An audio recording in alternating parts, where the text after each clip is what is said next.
아멘. 9월 16일 화요일입니다. 오늘은 신명기 24장 1절부터 마지막 22절까지 말씀입니다. 도무지 불가능한 것을 성취하신 예수님이라는 제목입니다. 도무지 불가능한 것을 성취하신 예수님. 갑자기 신명기에서 예수님이 나와서 뜬금없는 것처럼 보이지만 굉장히 중요한 신명기 말씀은 사실 전부가 예수님을 소개하고 있는 말씀이라 이렇게 말할 수가 있어요. 이 신명기는 이스라엘 백성들이 가나안 땅에 들어가면 그 땅에 들어가면 붙들고 살아야 될 율법을 선포하는 말씀이라고 그랬죠. 그 모세가 출애굽기, 레위기, 민수기에서 이미 선포한 그 율법을 다시 선포하고 있어요. 그래서 이 율법을 이제 그 의미가 무엇이고 목적이 무엇인지를 다시 선포하면서 가나안 땅에 들어가면 율법을 붙들고 살아라 이렇게 말씀하는 거예요. 그 율법을 붙들고 살아야 되는 이유가 뭐라고 그랬습니까? 광야 생활은 하나님의 임재하심의 상징인 성막을 따라 사는 삶이었죠. 하나님의 임재의 초소인 그 성막 앞에 나가서 죄를 회개하고 하나님과 교제가 이루어지는 삶을 사는 삶이었어요. 그래서 광야에서의 삶은 하나님의 임재와 교제와 통치하심을 성막을 통해서 직접 경험하고 누리는 그런 삶이었어요. 그런데 가나안 땅에 들어가면 이제 그 성막은 멀리 떨어져 있어서 성막이 눈에 보이지 않아요. 그러니까 하나님의 임재와 교제와 통치하심을 누리는 성막이 안 보이니까 그러면 어떻게 하나님을 사랑하고 이웃을 사랑하며 살겠습니까? 그래서 이 율법의 말씀을 삶의 중심에 놓고 마치 성막처럼 성막이 그렇게 기능했던 것처럼 이 율법을 통해서 하나님의 임재와 하나님과의 교제와 하나님의 완전한 통치를 누리는 삶을 살게 하시는 거예요. 이게 율법을 다시 선포하는 이유고, 그리고 결국 그 율법을 완전히 성취하시는 분이 누구시라고 그랬어요? 예수님이잖아요. 그래서 말씀이 육신이 되어 우리 가운데 오신 그 예수님, 그 예수님으로 말미암아 우리는 하나님의 임재와 교제와 완전한 통치를 누리는 삶을 살게 되는 거예요. 그러니까 신명기의 율법이 가르치고 있는 그 예수 그리스도를 누리게 되는 거예요. 그러니까 신명기 율법은 정확하게 모두가 다 예수 그리스도를 선포하는 이런 말씀이라 이렇게 우리가 이해할 수가 있습니다. 그런 의미에서 이제 오늘 우리에게 주신 이 말씀도 율법이 요구하고 있는 바, 그 율법의 요구를 누가 완전히 성취하시냐면 예수님이 성취하신 것을 보여주세요. 오늘 말씀이 바로 그런 말씀입니다.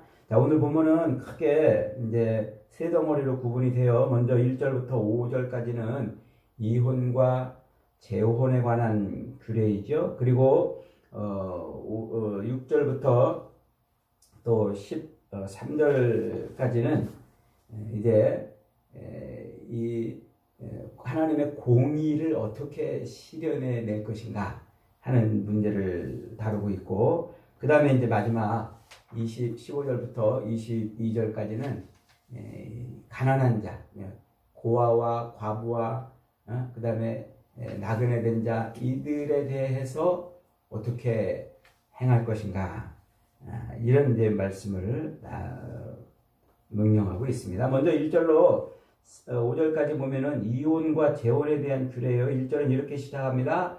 사람이 아내를 맞이하여 데려온 후에 그에게 수치되는 일이 있음을 발견하고 그를 기뻐하지 아니하면 이혼 증서를 써서 그 손에 주고 그를 자기 집에서 내보내 줄 것이다. 그러니까 아내가 뭔가 수치되는 일을 행했을 때는 그 아내에게 이혼 증서를 써서 내보낼 수 있다는 거예요. 그런데 그렇게 내보내면 다시 그 이혼한 그 아내를 맞아서 다시 재혼할 수 없다. 이렇게 규정을 하고 있어요. 그러니까 이혼한 아내와는 다시 절대로 재혼할 수 없는 게 율법이에요. 그래서 그 수치되는 일로 인해서 이제 이혼을 하면 그걸로 끝인 거예요. 도무지 다시 이제 재혼할 수가 없다 이렇게 말해요. 그런데 여기서 이 수치되는 일에 대한 해석이 좀 분분해요. 해석이. 그래서 어떤 사람은 이 수치되는 일이 성적으로 간음한 것이거나 성적인 그런 어떤 문란한 행위를 한 것이라고 이제 이렇게 해석을 해요. 그런데 이제 그 해석은 조금 충돌이 일어나는 게 뭐냐면 이미 우리가 앞에서 신명기 22장에서 배웠듯이 22장 22절에 보면은요, 다른 사람하고 통간한, 특히 그 유부녀, 결혼한 사람 말이죠. 결혼한 사람이 다른 사람하고 간음을 하면 그 여인을 어떻게 하라고요? 죽여버려라 그랬어요. 그러니까 먼저 선포된 율법에서는 통간하고 간음한 그런 여인에 대해서 돌로 쳐 죽이는 그런 율법을 이미 앞에서 민수기에서도 또 레위기에서도 선포를 했단 말이죠. 그러니까 여기서 수치되는 일은 단순히 이혼 증서를 써줄 수 있는, 만약에 그 일이 간음한 일이면 단순히 이혼 증서로 써줘서 이혼할 수 있는 일은 아니에요.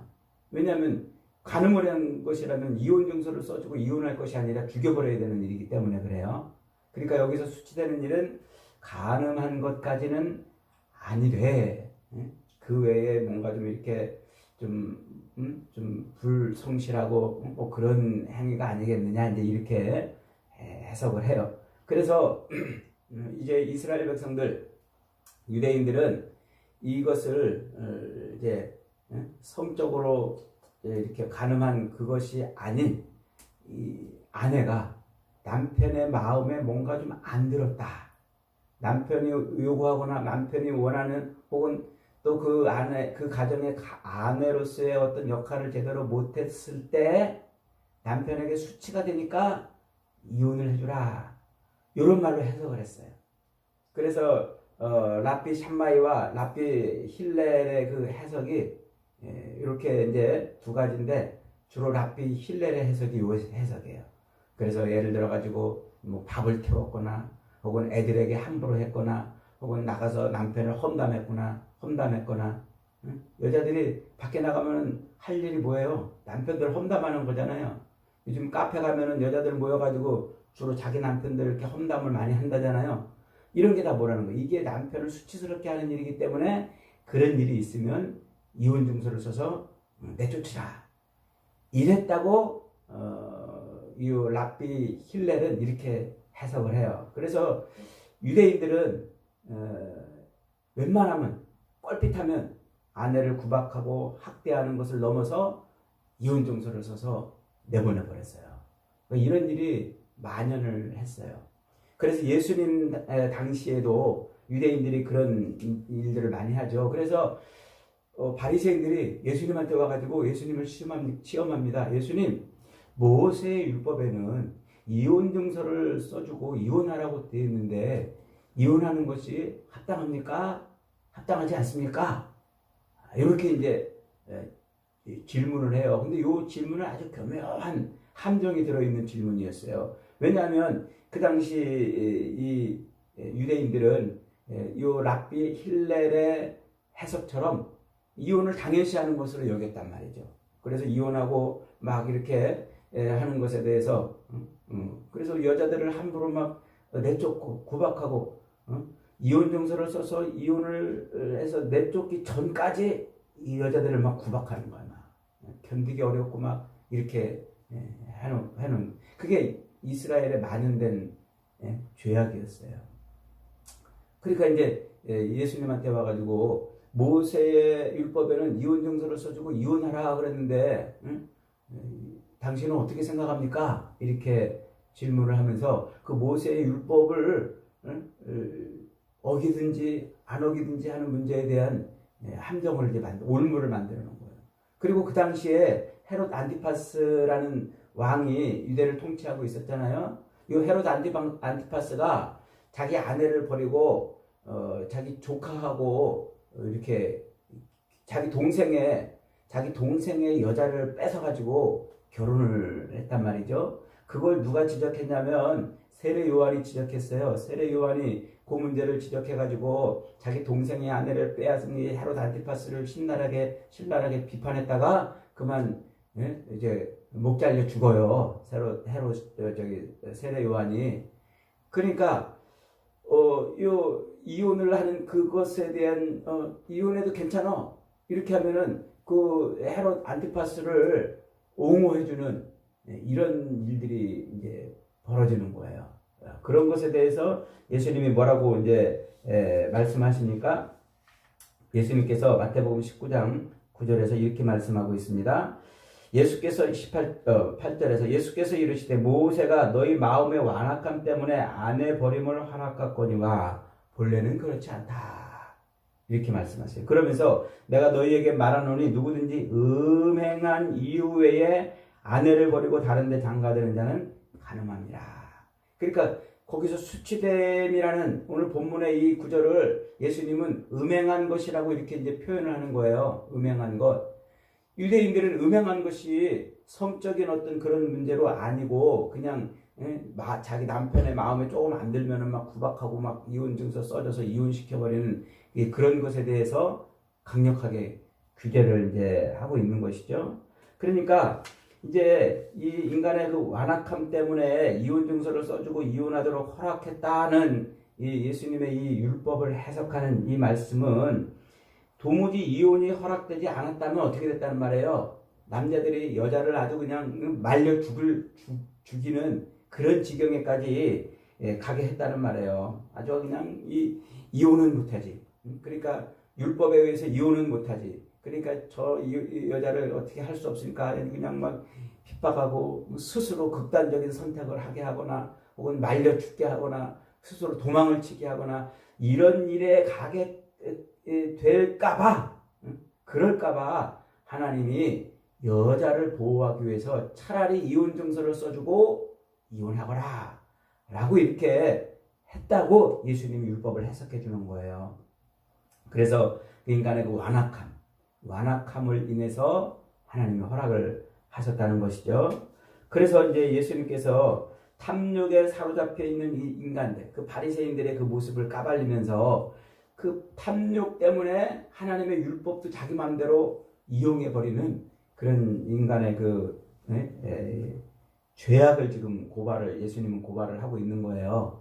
근데 이 율법은 굉장히 중요한 메타포예요. 무슨 의미냐면 하나님께서 이제 예레미야 선지자를 통해서 예레미야 3장에 가면은 북이스라엘과 남유다가 하나님이 아닌 우상을 섬기는 행위들을 하고서 그래서 하나님 앞에 우상 숭배를 하죠. 그러니까 하나님이 그들을 어떻게 하세요? 심판하시고 하나님이 그들을 책망하시는데 바로 오늘 본문에 이혼 증서를 써주고 이혼하라고 했다는 구절을 예로 들어가지고 그들에게 경고를 하세요.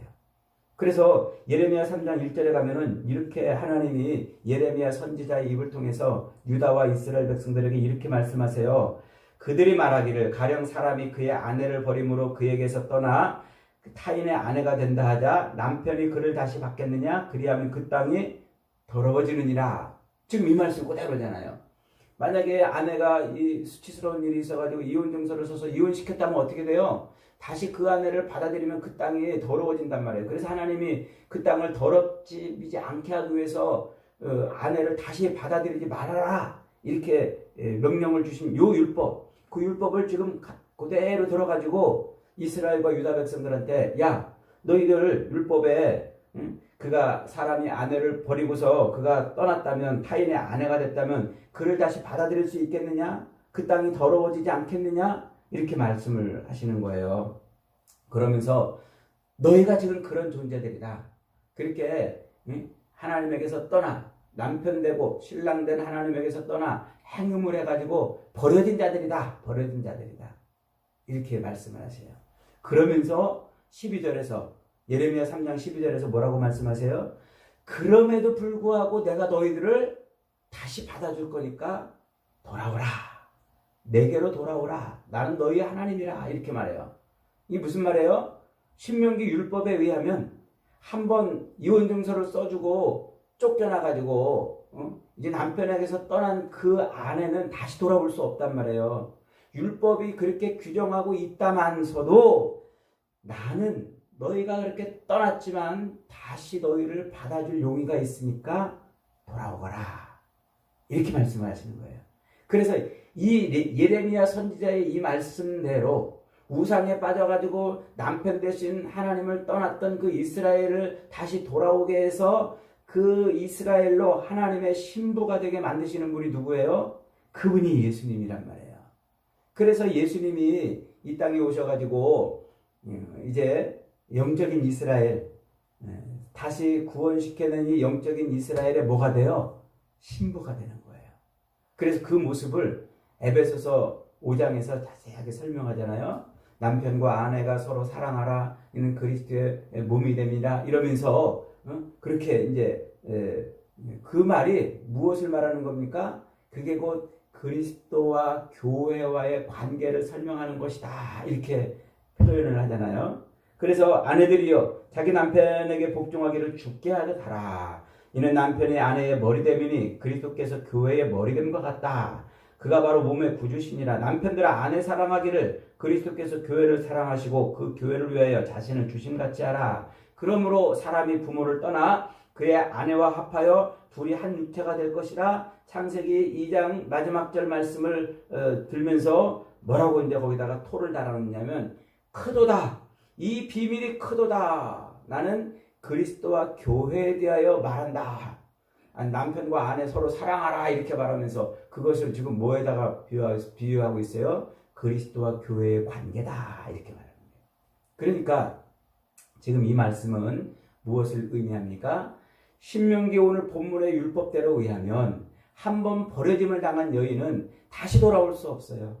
다시 남편 앞에 올 수 없는 존재, 버려짐을 당해서 다시 올 수 없는 불가능한 존재인데 다시 회복될 수 없는 불가능한 그런 관계인데 하나님이 어떻게 하신다고요? 하나님이 다시 부르시겠다는 거예요. 율법에 의해서 불가능한 상태를 누구를 통해서? 메시아를 통해서, 그리스도를 통해서, 예수를 통해서 다시 그 불가능의 상태를 회복하셔서 하나님의 아내로, 그리스도의 아내로 만들어 주시겠다. 그것을 지금 말씀하고 있는 거예요. 그러니까 이 마태복음 19장에서 마태는 바리새인들이 이혼 문제를 가지고서 예수님을 시험하는 이 문제를 가지고서 지금 예수님이 오셔가지고 그 율법을, 신명기 율법을 재해석해 내심으로 인간의 그 탐욕과 인간의 그 욕망이 부른 참사를 예수님이 회복시켜 주시는 거예요.